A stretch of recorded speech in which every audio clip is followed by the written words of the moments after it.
Assalamualaikum warahmatullahi wabarakatuh. Selamat pagi kepada seluruh peserta Salam Kampus 2022. Yang saya hormati Ibu Kumarati Sandra Dewi, SP.SE MKom, selaku pembicara. Yang saya hormati Ibu Dr. Anda Andriani KKW, MKom AKT, selaku pembicara. Yang saya hormati Bapak Dr. Insinyur Muhammad Hasbi MKom, selaku pembicara. Yang saya hormati Ibu Sri Siswanti Eskom MKom selaku moderator. Dan tidak pula yang saya banggakan kepada seluruh peserta Salam Kampus 2022 yang berbahagia. Pertama, marilah kita memanjatkan puji syukur kita kepada Tuhan Yang Maha Esa. Karenanya kita telah diberikan kesehatan dan kesempatan untuk mengikuti serangkaian kegiatan Salam Kampus 2022 yang dilaksanakan dengan blended learning. Tak lupa, sholawat serta salam kita haturkan kepada Nabi besar kita, Nabi Muhammad SAW, yang insya Allah kita tunggu syafaatnya di yaumul akhir nanti.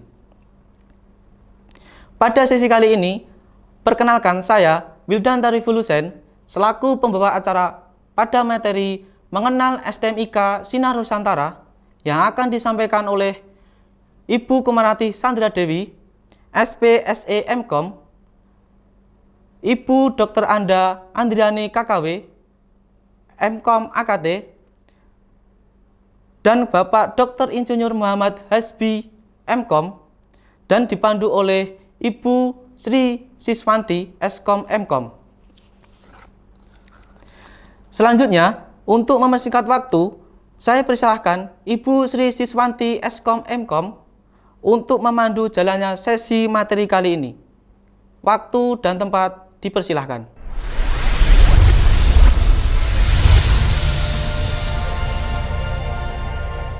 Assalamualaikum warahmatullahi wabarakatuh. Alhamdulillahirabbil alamin. Marilah kita selalu panjatkan puji syukur kehadirat Allah Subhanahu wa taala atas segala limpahan rahmat yang sudah diberikan pada kita semua. Salam dan salawat kepada Nabi Allah, Nabi Muhammad SAW, yang kita nantikan syafaatnya di hari akhir. Senang sekali hari ini saya duduk di sini bersama beliau-beliau bertiga, para pendiri STMIK Sinar Nusantara Surakarta. Saat ini saya bersama dengan narasumber dari pimpinan STMIK Sinar Nusantara dalam materi sejarah STMIK Sinar Nusantara Surakarta. Marilah kita perkenalkan dulu beliau bertiga. Yang pertama, Ibu Ketua STMIK Sinar Nusantara Surakarta, Ibu Kumarati Sandra Dewi, SP.SE MKom. Assalamualaikum warahmatullahi wabarakatuh. Terima kasih Bu sudah bergabung. Narasumber yang kedua, Ibu Andriani Kusumaningrum, MKom AKT. Assalamualaikum warahmatullahi wabarakatuh. Terima kasih Bu atas kehadirannya. Narasumber yang ketiga, Bapak Dr. Insinyur Muhammad Hasbi MKom. Assalamualaikum warahmatullahi wabarakatuh. Beliau bertiga selain pendiri dari STMIK Sinar Nusantara juga pimpinan STMIK Sinar Nusantara. Ibu Kumarati Sandra Dewi, biasa dipanggil Bu Rate, itu adalah Ketua STMIK Sinar Nusantara Surakarta. Kemudian Ibu Dr. Anda Andriani Kusumaningrum, itu biasa dipanggil Bu Andri. Narasumber yang ketiga, Dr. Insinyur Muhammad Hasbi, biasa dipanggil Pak Hasbi. Langsung ke materi pertama, tentang sejarah berdirinya STMIK Sinar Nusantara. Waktu dan tempat saya persilahkan, monggo Bu Ketua STMIK Sinar Nusantara, silakan. Terima kasih. Assalamualaikum warahmatullahi wabarakatuh. Kalau kita bicara tentang sejarah STMIK Sinar Nusantara Surakarta, itu sebenarnya agak panjang. Jadi di sini sebelum STMIK Sinar Nusantara lahir, ini kita bisa tarik ke belakang kira-kira tahun 86, di mana waktu itu Jadi sebelum STEM Excellence Nusantara lahir, itu kita berasal dari lembaga kursus yang diberi nama IMKA. Pertama kali IMKA lahir itu tahun 86 di Semarang, di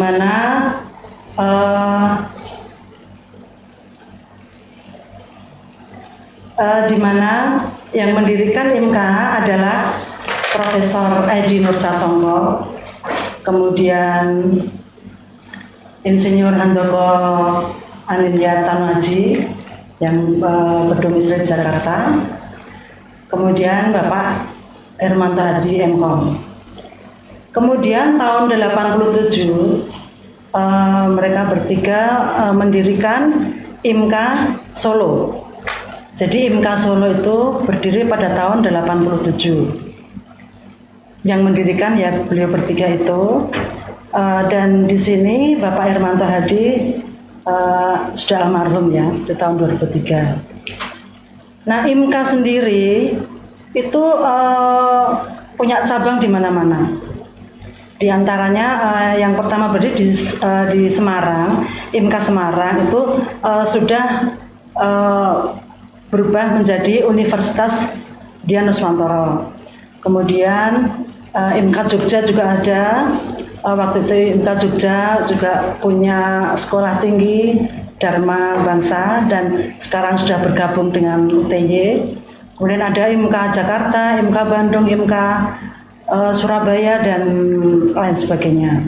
Kemudian khusus untuk IMKA Solo, ini beliau bertiga itu khusus mendirikan di Solo ini. Waktu itu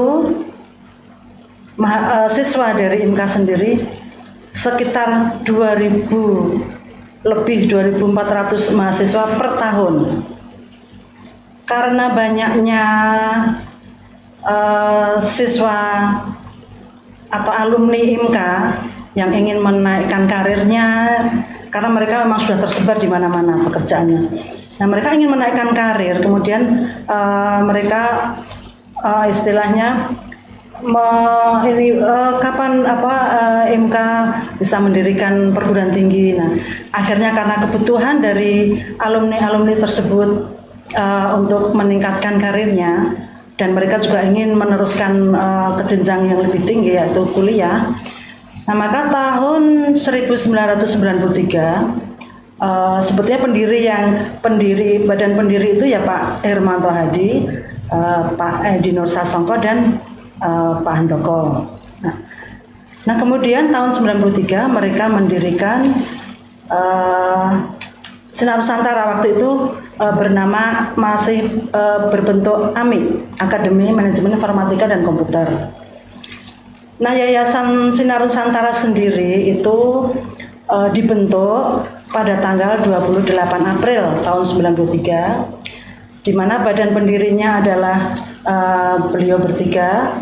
Saya ulangi lagi, Profesor Edi Nur Sasongko, kemudian Bapak Hermanto Hadi MKom almarhum, dan satu lagi Bapak Insinyur Handoko Anindya Tanuaji. Nah, kemudian kami bertiga ini memang ikut mendirikan Yayasan Sinar Nusantara tersebut. Jadi ada Pak Hasbi, saya, kemudian Bu Andri dan beberapa orang yang lain itu kami ikut mengelola yayasan tersebut. Nah, kemudian tanggal 11 September 1993 itu akhirnya SK dari Dikti keluar, SK pendirian perguruan tinggi tersebut keluar. Nah, tanggal tersebut itu adalah tanggal di mana perguruan tinggi yang lain itu sudah selesai menerima mahasiswa baru. Nah, kami baru berdiri.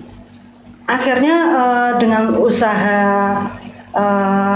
kami juga ya, salah tiganya itu karena memang anggota kami banyak ya, sebenarnya ada mungkin 15-an orang.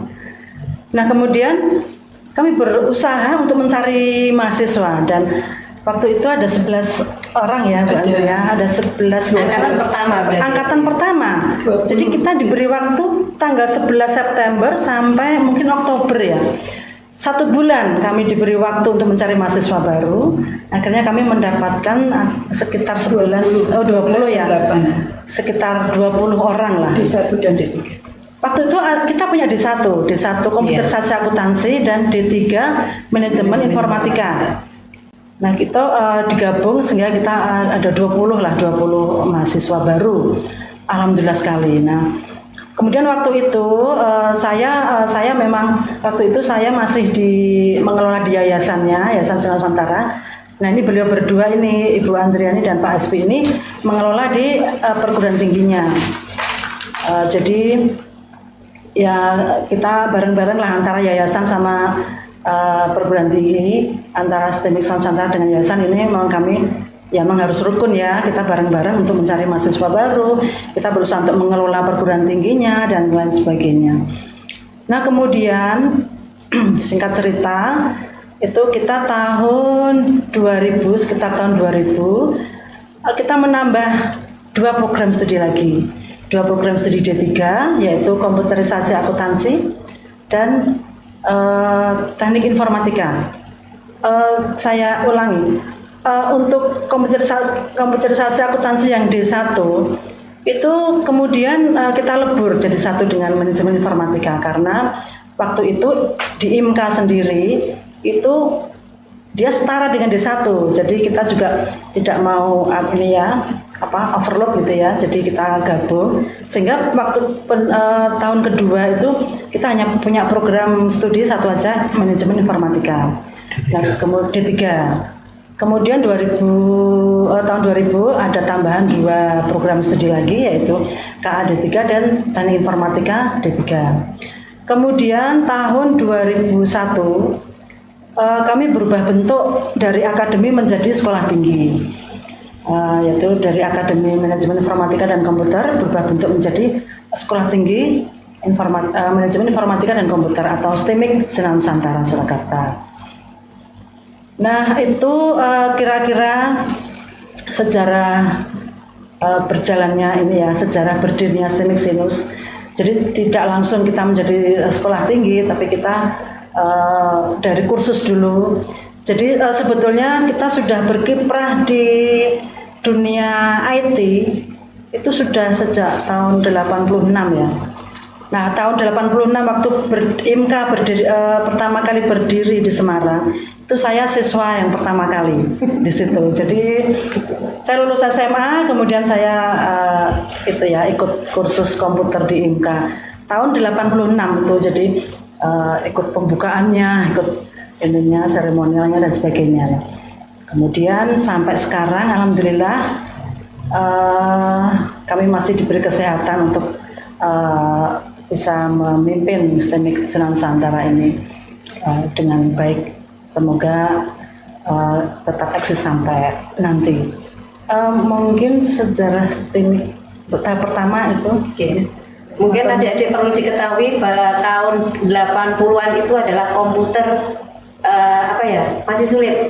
Jadi kalau orang yang bisa komputer itu tidak seperti saat ini bisa ditemukan. Jadi semuanya kalau saat ini semuanya menggunakan IT. Kalau dulu itu kita masih pakai komputer yang besar ya Bu ya. Yeah. Komputer yang besar, kemudian pakai disket besar ya. Kemudian kita pakai boardnya aja juga masih yang besar gitu ya. Jadi tidak semudah untuk seperti yang sekarang ini, sudah laptopnya pakai tipis ya. Bisa PC juga bisa sekaligus jadi satu monitor gitu ya. Itu tadi gambaran dari sejarah singkat STMIK Sinar Nusantara. Mungkin bisa dijelaskan Bu, kemudian fungsi dan tugasnya STMIK Sinar Nusantara. Baik, sebetulnya kita ada juga di buku pedoman akademik ya. Fungsi dari STMIK Sinar Nusantara sendiri ataupun tugas dari STMIK Sinar Nusantara itu secara garis besar itu yang jelas kita ikut mencerdaskan kehidupan bangsa. Kita ikut membantu pemerintah untuk memberi pendidikan kepada mereka-mereka yang ingin meningkatkan ilmu yang kejenjang yang lebih tinggi dari SMA. Mungkin garis besarnya seperti itu. Ya. Nah, kemudian tugas yang selain itu kita sesuaikan dengan Tridharma Perguruan Tinggi, di mana Tridharma Perguruan Tinggi yang pertama yaitu pendidikan. Kita membantu untuk mendidik ya masyarakat supaya lebih meningkat ilmunya, tentunya seperti itu. Nah, kemudian Tridharma yang kedua yaitu penelitian, kemudian yang ketiga yaitu pengabdian pada masyarakat. Jadi 3 fungsi itu juga harus selalu para dosen STEMIK ini harus selalu dilakukan. Jadi kita selalu mendidik mahasiswa sesuai dengan bidang studi dari masing-masing dosen. Kemudian kita juga selalu melakukan penelitian karena memang itu tugas kita. Kemudian kita pengabdian pada masyarakat juga selalu kita lakukan, minimal di masyarakat di lingkungan STEMIK Nusantara Surakarta ini. Dan kita juga akan melibatkan mahasiswa-mahasiswa juga. Mungkin itu khusus. Oke. Satu lagi Bu ya. Mungkin bisa dijelaskan lambang dari sinus ini jadi seperti yang ada di belakang ini Bu. Ya. Mungkin ada satu makna yang tersirat ya dari tidak hanya sekedar mungkin satu lambang saja, mungkin biar anak-anak tahu. Ya. Itu sebetulnya dulu tuh membuat lambang itu juga waktu itu saya ingat Bapak Insinyur Muhammad Bapak Insinyur Pak Abimanyu ya, Pak Abimanyu, dan waktu itu ada Pak Abimanyu, ada saya juga, ada Pak Hermanto Hadi almarhum. Waktu itu kita di IMKA, waktu masih di IMKA, kita tuh ngorek-ngorek lambang itu. Kita gambar-gambar, ya sebenarnya sketch gitu ya. Kemudian akhirnya sebetulnya lambang itu, ini kita bicara lambang dulu ya. Itu tuh perpaduan antara tulisan S dan N.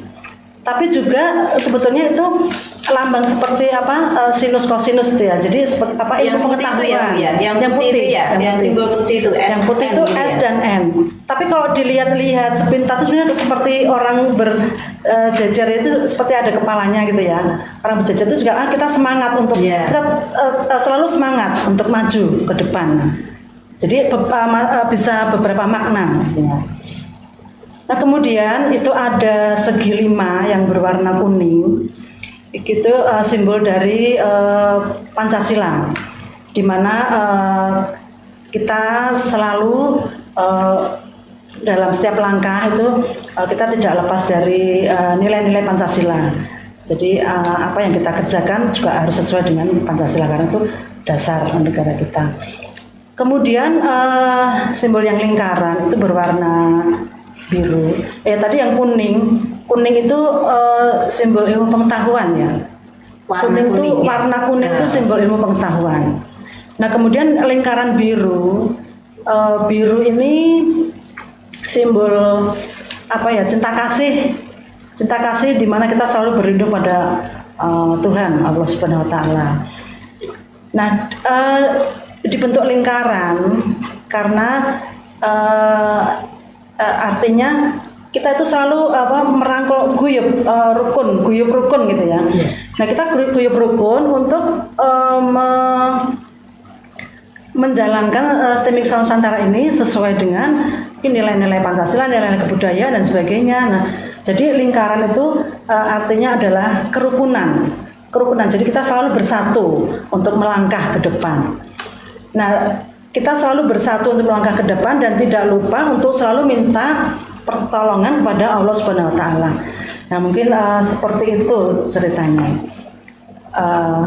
Mungkin itu apalagi ya, warna apa? Mungkin warnanya itu aja ya. Kalau putih itu putih itu suci ya. Jadi menyiratkan bahwa kita tuh punya hati yang suci, hati yang tulus untuk selalu ingin mencerdaskan kehidupan bangsa itu. Nah, ada juga moto dari STEMIK Nusantara sendiri, yaitu Sayekti Ikhlas Menuju Agunging Rakyat Nusantara. Itu singkatannya dari Sinar S Sayekti Ikhlas S Nuju A Agunging, R Rakyat, kemudian Nusantara. Nah di sini tuh Sayakti itu kan apa istilahnya niat kita untuk ikhlas, benar-benar ikhlas untuk membuat masyarakat tuh lebih agung, lebih mungkin satu derajat lebih tinggi nilainya daripada sebelumnya, maksud kami begitu. Jadi masyarakat Nusantara. Nah Sayakti ikhlas menuju agung rakyat Nusantara itu waktu itu ya ini waktu itu kenang-kenangan dari Eyang Maktal itu waktu itu beliau memberikan moto itu karena Eyang Maktal di sini eyangnya Bapak Profesor Edi Nur Sasongko ya, itu memang orangnya Jawani sekali, jadi beliau tuh tahu arti dari masing-masing kata seperti itu. Nah, mungkin itu, Bu Sis. Terima kasih Bu Ketua STIMIK Sinar Nusantara. Sudah banyak sekali ilmu yang sudah diberikan pada kita. Jadi kita bisa tahu sejarah dari STIMIK Sinar Nusantara sampai membahas lambang, tidak hanya sekedar lambang, tetapi begitu dalam maknanya yang ada di situ. Selanjutnya, karena tadi sudah disampaikan oleh Bu Ketua, sejarah mulai dari AMI kemudian sampai STIMIK Sinar Nusantara, pastikan ada perubahan visi misi di institusi sendiri. Nah, mungkin saya tanya ke narasumber yang kedua, Bapak Dr. Insinyur Muhammad Hasbi, bagaimana tentang perkembangan visi misi sampai sekarang? Monggo, waktu dan tempat saya persilakan. Terima kasih, moderator. Jadi STIMIK Sinar Nusantara memang tadi sudah dijelaskan sejarahnya, berarti kan banyak perkembangan dari tahun 86 sampai sekarang. Nah, memang dalam perjalanan STIMIK Sinar Nusantara itu memang kita juga berubah visi. Kadang-kadang di tahun yang terakhir ini juga berubah visi. Di mana visi misi dari STIMIK Sinar Nusantara yang terakhir itu bisa dilihat di webnya Sinus. Oke. Ya. Jadi semua mahasiswa bisa tahu gitu ya Pak? Ya, sudah mahasiswa tahu. Itu salah satu sosialisasi STIMIK Sinar Nusantara ke masyarakat, termasuk juga ke mahasiswa. Mungkin lebih jelasnya saya bacakan saja, yaitu visi STIMIK Sinar Nusantara yang sekarang ya tahun ini mewujudkan STIMIK Sinar Nusantara pada tahun 2030 menjadi sekolah tinggi yang menyelenggarakan jenis pendidikan vokasi dan akademik pada bidang teknologi informasi dan komunikasi yang unggul tingkat nasional dan senantiasa mengikuti perubahan ICT dalam upaya menghasilkan lulusan berkepribadian, berintegritas dan profesional serta berjiwa kewirausahaan. Nah, perlu dijabarkan di sini tagnya seperti itu, tapi mungkin perlu dijelaskan juga dari tag itu ada beberapa poin-poin yang perlu dijelaskan. Yaitu yang pertama adalah bahwa visi STIMIK Sinar Nusantara itu fleksibel.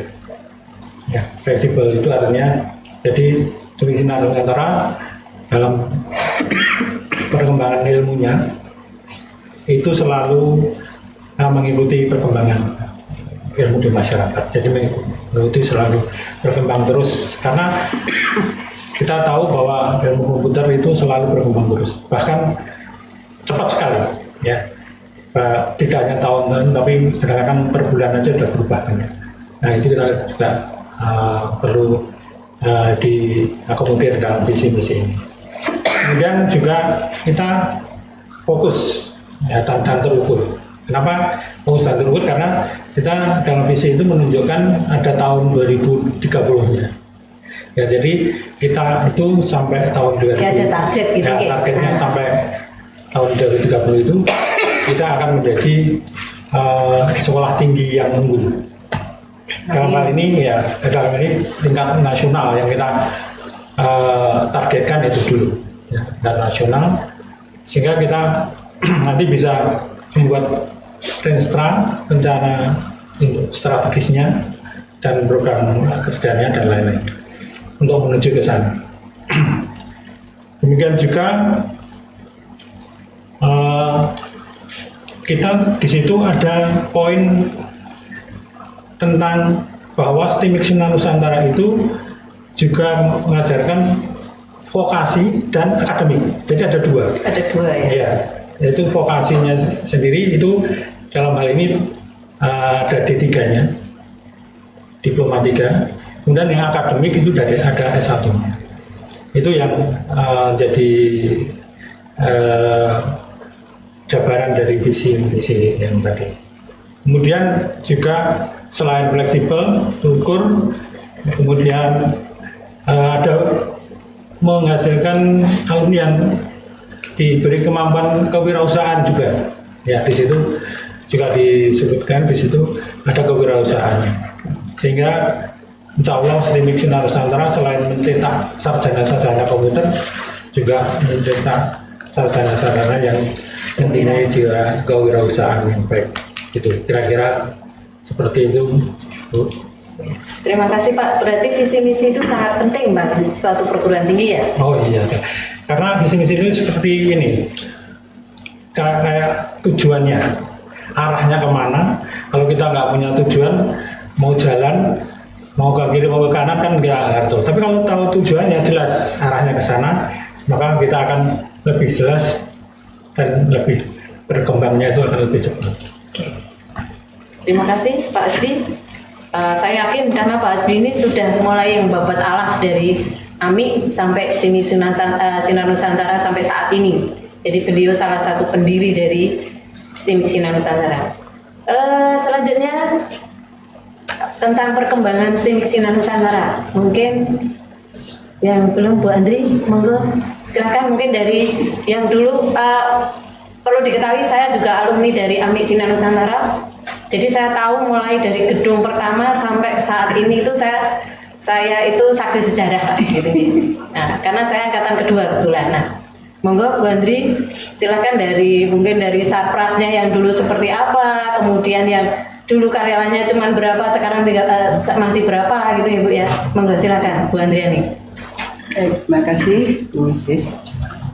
Assalamualaikum warahmatullahi wabarakatuh. Waalaikumsalam. Untuk perkembangannya STIMIK sendiri tadi sudah diutarakan oleh Bu Ketua, Bu Ate, dan misinya apa, Pak Rizky. Memang untuk STIMIK Sinus, ya kita singkat Sinus ya biasa, karena Sinar Nusantara itu panjang. Panjang terkenalnya adalah Sinus gitu. Punya satu nama. Ya, jadi awal berdiri yaitu tahun 93 kita punya gedung ya. Gedung itu yang di depan yang sekarang kita sebut gedung A itu ya. Jadi awalnya hanya satu bangunan sederhana saja. Mungkin belum ada kelas-kelasnya begitu ya, jadi masih istilahnya mungkin oblah-oblah gitu, dan juga tidak terlalu besar itu gitu. Jadi di antara ada Satu lab ya itu ya, itu satu lab ya. Satu lab saja, kemudian dia berdiri di sebidang tanah seluas sekitar 1.350 ya, tetapi tidak semuanya ada bangunannya. Bangunannya cuma mungkin hanya beberapa saja waktu itu ya, mungkin 300 atau 400 meter saja. Nah, dari awal itu kemudian nanti mahasiswa pun awalnya juga hanya 20 mahasiswa dari 1 di 3 gitu. Nah, waktu itu ya memang masih cukup ya dari hanya tempat yang sekian itu. Kemudian untuk tahun kedua, alhamdulillah mahasiswa sudah bertambah menjadi sekitar 150 kalau tidak salah mahasiswa itu. Salah satunya saya Bu Siswanti ini ya menjadi mahasiswa Sinus angkatan kedua gitu ya. Kemudian karena kita melihat fasilitas yang ada tidak mencukupi lagi ya, kemudian kita membangun gedung B yang sekarang itu ya. Nah waktu itu baru dibangun 1 lantai saja karena dengan 1 lantai kita memang lihat mahasiswa sudah bisa tertampung di situ. Nah, kemudian berjalannya waktu, ya tambah tahun lagi, alhamdulillah mahasiswa Sinus itu bertambah lagi dan kita melihat juga tidak mencukupi ya fasilitas yang ada di situ. Kemudian kita melanjutkan pembangunan gedung B. Ya. Jadi waktu itu memang fondasi 3 lantai ya, dan karena waktu itu memang sebenarnya bangunan tidak boleh terlalu tinggi gitu, maksimum 3 lantai waktu itu ya. Akhirnya ya tambahnya tahun kita tambah untuk gedung B ya. Dan akhirnya gedung B sudah selesai dibangun dengan 3 lantai gitu. Dan alhamdulillah bisa untuk fasilitas mahasiswa yang ada ya. Mungkin tahun yang ketiga itu mahasiswa tidak salah sekitar 300-an ya mahasiswa yang untuk Sinus itu. Nah begitu, dan berjalannya waktu kemudian kita bisa memperluas lagi untuk lokasi gedung ya. Kemudian kita menambah di belakang gedung B itu ada tanah yang kita memang istilahnya ada warga yang menjual ya, dan kita beli dan kita bangun. Di situ ada gedung C. Gedung C yang rencana waktu itu 5 lantai, tapi akhirnya kita hanya berani untuk 4 lantai saja. Di atas tanah seluas ya sekitar 400 meter lah sini. Ya alhamdulillah kemudian 3 gedung itu bisa dipergunakan untuk kegiatan belajar mengajar, kegiatan mahasiswa untuk ekstra kurikuler, kemudian untuk perkantoran ya dan sebagainya gitu. Dan kemudian mungkin kalau untuk fasilitas lab ya insya Allah dari awal itu Sinus selalu memberikan yang terbaik ya. Jadi kita sudah mungkin di awal tahun ya 93 kita sudah punya lab ya, meskipun baru satu lab. Karena saya sendiri waktu itu kuliah di UNS itu kita pakai lab itu bergantian, dan bukan bergantian, maksudnya satu PC itu untuk beberapa mahasiswa gitu. Tapi kalau di Sinus alhamdulillah kita sudah bisa kita siapkan ya. Iya. Jadi nggak mengalami seperti itu ya. Jadi di UNS saja itu waktu itu kita masih satu PC barang langka. Karena waktu istilahnya waktu itu kita buat skripsi itu belum banyak pakai PC, masih ketik manual itu. Ya jadi seperti itu. Nah, jadi untuk fasilitas kita untuk lab itu ada beberapa lab yang kita miliki waktu itu, dan alhamdulillah semuanya bisa kita andalkan lah untuk labnya ya. Alhamdulillah bisa cukup untuk mahasiswa Sinus, jadi tidak usah berebutan ya seperti itu. Nah kemudian berjalannya waktu alhamdulillah kita bisa menambah lagi untuk tanah yang untuk area parkir ya, itu di samping-sampingnya kampus itu alhamdulillah. Jadi seperti itu. Dan ketika tahun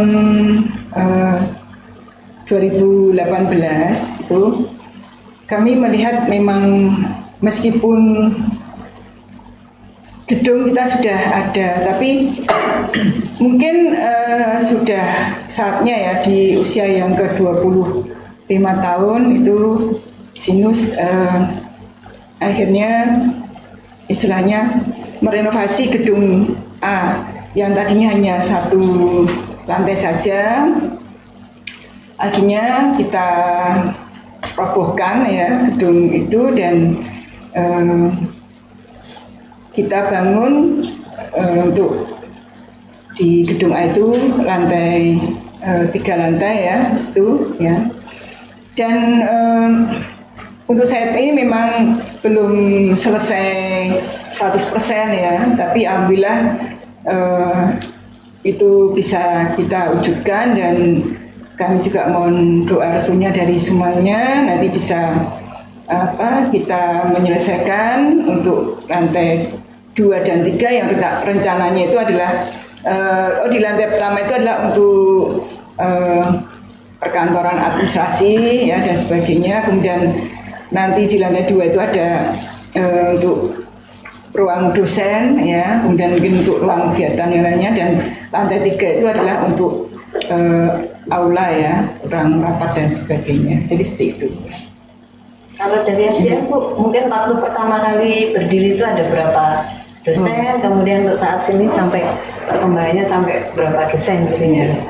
Baik ya. Jadi itu tadi dari fasilitas yang ada dulu ya.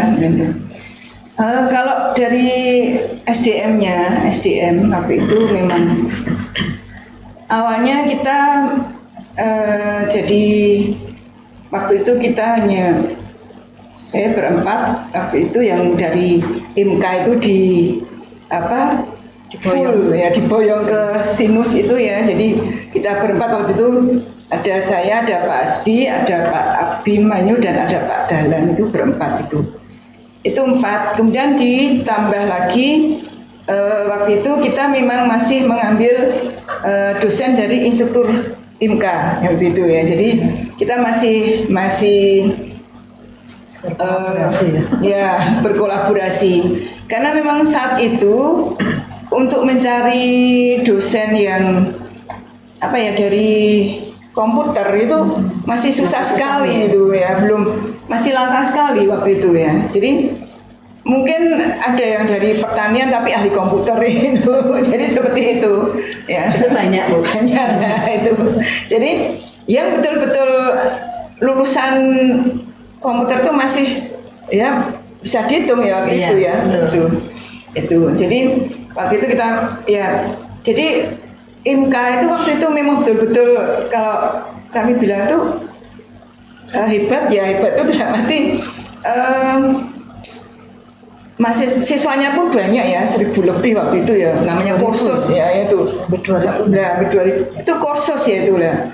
Nah, kita akhirnya SDM yang di IMKA itu menurut kami ya istilahnya tidak perlu dikhawatirkan lagi ya untuk beliau-beliaunya mengetahui di bidang IT itu ya, memang sangat sudah mumpuni lah waktu itu ya. Jadi seperti itu ya. Jadi pada tahun 80-an, 70-an itu memang kursus tuh memang sangat berkembang pesat itu. Terutama komputer ya. Terutama komputer ya. Waktu itu ada komputer sama akuntansi itu. Nah, jadi kita memang mungkin dari kursus-kursus itu ya untuk bisa lebih paham untuk bidang komputer waktu itu ya, jadi seperti itu. Nah, jadi awalnya ya kita hanya mungkin sesuai kriteria yang di standar yang harus ada ya, dari yang disyaratkan dari dikti waktu itu, yaitu jadi pemerintah tuh kita harus adanya berapa ya seperti itu. Syarat minimal dulu. Ya. Kemudian untuk admin pun juga hanya beberapa orang saja waktu itu ya, yang merangkap lah sebagai di FO, BAU, BAK itu promosi. Ya, promosi tim.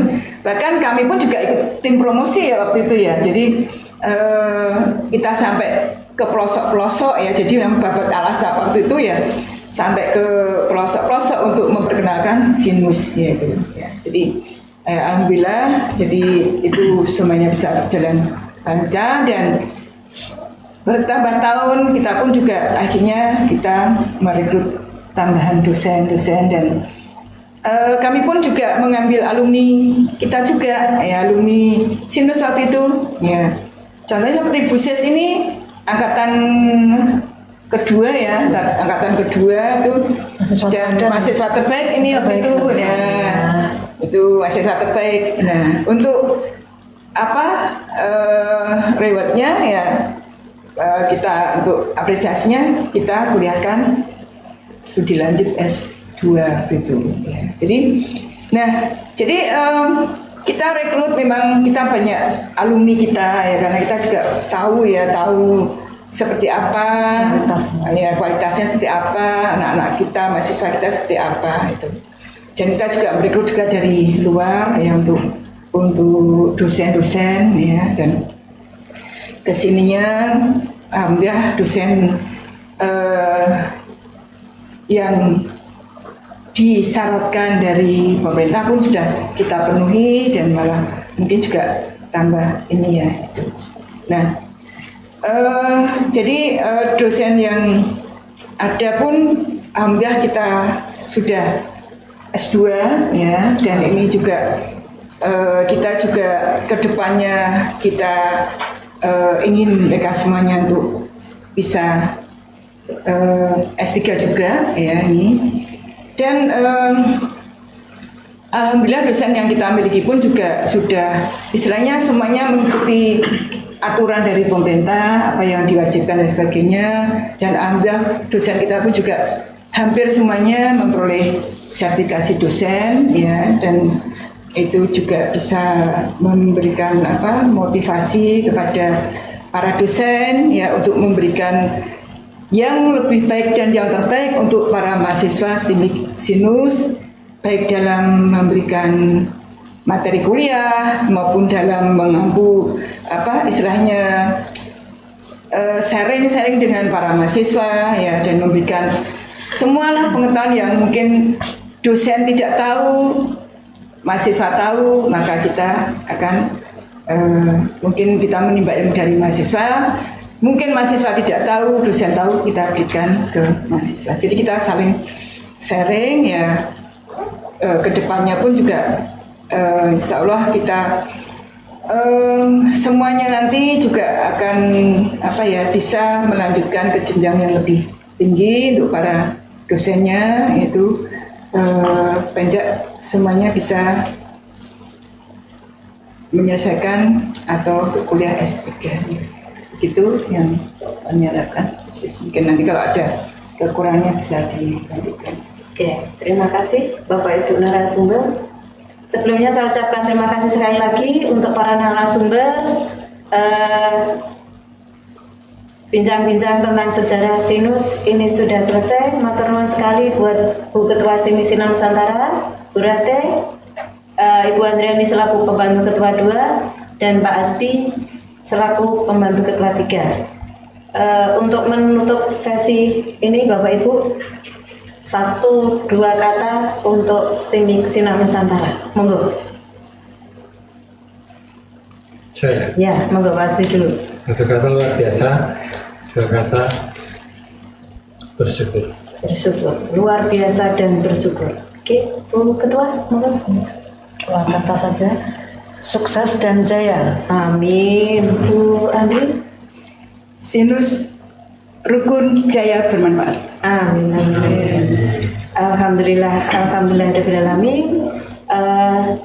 Bisa saya simpulkan untuk pertemuan hari ini di mana dengan narasumber beliau bertiga dari pimpinan selaku pendiri STIMIK Sinar Nusantara. Mudah-mudahan nanti STIMIK Sinar Nusantara seperti yang beliau harapkan semua. Amin. STIMIK Sinus merupakan sekolah tinggi pertama di Solo, gitu ya. Kita yang berdiri tahun 1993, gitu ya. Yang mulai dari satu gedung, yaitu gedung A, sampai sekarang menjadi 3 gedung plus area parkir yang luas, gitu ya. Kemudian visi misi yang tidak hanya di tingkat lokal atau di tingkat daerah, untuk 2030 sudah menjangkau sampai nasional. Tidak hanya di vokasi tetapi juga di akademik, dan tidak hanya di bidang komputer saja tetapi untuk di bidang kewirausahaan. Nah, jadi ini akan menciptakan lulusan yang tidak hanya pinter komputer tetapi juga pinter komputer sekaligus untuk berwirausaha. Kemudian banyaknya kompetitor atau banyaknya pesaing tidak menjadikan sinus menjadi lebih lemah, tetapi itu adalah kekuatan. Bagaimana sinus nanti akan terus berkembang. Kemudian ada beberapa beasiswa yang mungkin adik-adik nanti bisa ikuti. Beasiswa yang dari yayasan berupa nanti prestasi, kemudian tadi beasiswa yang tidak mampu, bagi tidak mampu. Kemudian ada beasiswa dari pemerintah juga ada, yaitu bidik misi dengan sekarang untuk KIP. Ya. Kemudian ada beberapa unit kegiatan mahasiswa yang bisa adik-adik ikuti. Jadi asal tidak mengganggu dari tugas utama dari adik-adik semua, yaitu belajar. Itulah sekilas tentang STIMIK Sinar Nusantara. Saya tutup untuk acara ini dengan bacaan hamdalah.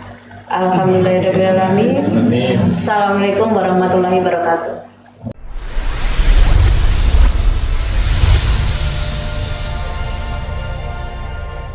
Terima kasih kepada Ibu Kumarati Sandra Dewi, SPSE MKom.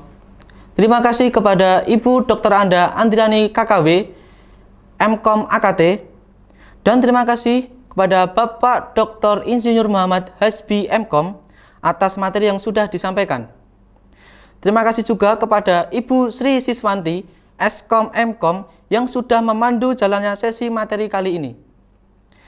Itu tadi penjelasan tentang materi mengenal STMIK Sinar Nusantara. Semoga apa yang telah disampaikan dapat dimengerti dan dipahami dengan baik oleh rekan-rekan mahasiswa sekalian.